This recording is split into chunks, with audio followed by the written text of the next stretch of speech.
नमः शिवाय दोस्तों, हर हर महादेव। स्वागत है आपका मेरे चैनल हर हर महादेव पे। आशा करता हूँ कि आप सभी कुशलता से होंगे। दोस्तों, आज दिवाली ख़त्म हो गई और आशा करता हूँ कि आप सभी ने पूजन बढ़िया से किया होगा और माँ महालक्ष्मी आप सभी लोगों पे अपनी कृपा दृष्टि बनाए रखें। और अब कल जो है वो गोवर्धन पूजा है, जिसका भी बहुत आध्यात्मिक महत्व है हम लोगों के जीवन में। गोवर्धन पूजा दोस्तों इसलिए की जाती है कि द्वापर युग में एक बार इंद्र अपने अहंकार में 7 दिनों तक लगातार बारिश करते रहे, तो उस समय प्रभु श्री कृष्ण ने अपनी उंगली पर गोवर्धन पर्वत को उठाकर सबकी रक्षा की थी, जिसमें पूरे उनके नगरवासी थे और गायें थी, उन सभी की रक्षा की थी। और 7 दिनों बाद इनका अहंकार तोड़ के उन्होंने अपने पैरों में झुका दिया था इंद्र को। तो यह वही तिथि है जिस दिन प्रभु श्री कृष्ण का पूजन किया जाता है और गायों का भी इस दिन पूजन किया जाता है और गोवर्धन पर्वत की भी पूजा की जाती है। तो गोवर्धन पर्वत तो अब यहाँ पे उठकर आ नहीं सकता है, तो इसलिए गांव-गांव में क्या किया जाता है कि गायों का गोबर ले लिया जाता है और पूरे स्थान को बढ़िया से लेपन कर दिया जाता है गोबर से। और गोवर्धन पर्वत के लिए ईंट के कुछ टुकड़े ले लिए जाते हैं और श्री कृष्ण की फोटो या मूर्ति रखकर वहाँ पे विधिवत पूजन किया जाता है। और इसको अन्नकूट महोत्सव भी कहा जाता है, क्योंकि यह विशिष्ट प्रकार के अन्न से श्री कृष्ण की गोवर्धन पर्वत की गायों की पूजा की जाती है, इसलिए इसके अन्नकूट महोत्सव भी कहा जाता है।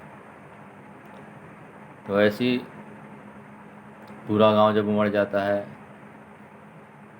गोबर ईंट से गोवर्धन पर्वत बनाया जाता है, श्री कृष्ण की विधिवत पूजा की जाती है, उनको अनेकों प्रकार से भोग लगाया जाता है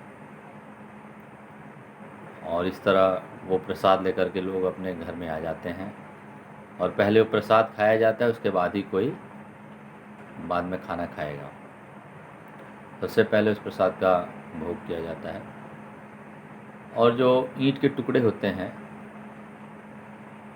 वो भी घर लाया जाता है और उस ईंट के टुकड़े को जो किसान हैं वो अपने खेतों में डाल देते हैं। ऐसी मान्यता है कि माँ अन्नपूर्णा का आशीर्वाद बहुत पड़ता है उससे, और जो फसल है वो 2 गुनी 3 गुनी 4 गुनी बढ़ने लगती है उससे। तो उस ईंट को टुकड़े को खेत में डाल दिया जाता है और इस तरह से गोवर्धन पूजा की जाती है। तो दोस्तों, शहर में भी करते हैं लोग, लेकिन अब देखने में तो मैंने आज तक इतना नहीं देखा है, लेकिन गांव में ये बहुत प्रचलित है। ये यूपी बिहार में बहुत प्रचलित पूजा है गोवर्धन पूजा, जो कि बहुत धूमधाम से मनाया जाता है। और इसमें सभी लोग ये पूजन करने के बाद ही भोजन करते हैं, इससे पहले सब लोग उपवास रहते हैं। और इस पूजन का उद्देश्य यही है कि माता अन्नपूर्णा की सदैव आप पे कृपा दृष्टि बनी रहती है, आपको अन्न की कमी नहीं होती है। अन्न को बढ़ाने के लिए ये पूजा की जाती है। तो जितने भी किसान हैं, यूपी बिहार तक मैंने देखा ये पूजा बहुत प्रचलित है और इसको करने से अन्न की बढ़ोतरी होती है। और शहर में दोस्तों अगर जो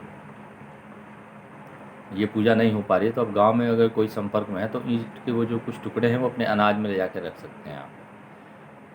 जो ईंट के टुकड़े हैं, आप कोई संपर्क में है गांव में रहने वाला, ये पूजन करता है, तो ईंट के जो टुकड़े हैं वो अपने अनाज में रख देंगे, तो आप पे माता अन्नपूर्णा का आशीर्वाद हमेशा बना रहेगा, चाहे आप ये पूजा में सम्मिलित न हो फिर भी। तो